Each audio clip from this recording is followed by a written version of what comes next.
কতদিন ধরে হাঁটিতেছি এই নীল আকাশের তলে, সেই কতকাল ধরে গেয়ে যাই গান না বলা কথা বলে। সিপাহী বুলবুল এক আসে উড়ে সাথীরে নিয়ে, দুটি ঠোঁট রাঙায় লুটকির বেগুনি অষ্টরঞ্জনী দিয়ে।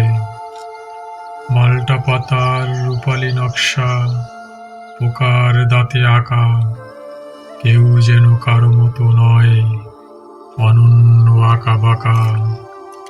শত শত বাঁশপাতি লাটোরা মেতেছে মহাভোজে, আমোদে উড়ে উড়ে শ্বেতামাছি শ্যামা পোকার খোঁজে।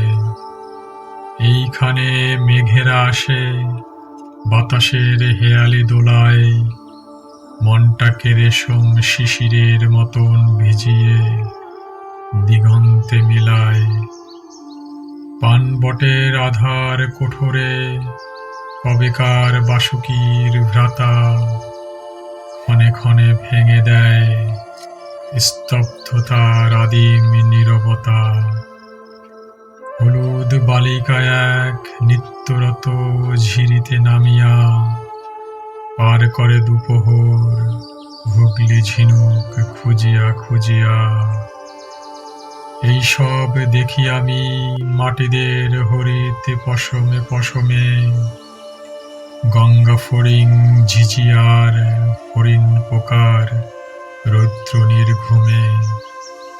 আমিও গিয়েছি ছুটে ফুলঝাড়ু উলুঘাস বনে, মানুষ না প্রাণ এক ছিল না তা কখনো মনে। মনে হয় পৃথিবীর পরে কেটে গেছে কত না বছর, মহাকাল ঠোঁটে কেবল যেন ছোট্ট এক ফুৎকার। অসীমের দূতেরা ফু দেয় দু চোখের আধারে, স্বপ্ন ভেঙে যায় জেগে উঠি আমি রোজকার দুঃস্বপ্নের ভিতরে।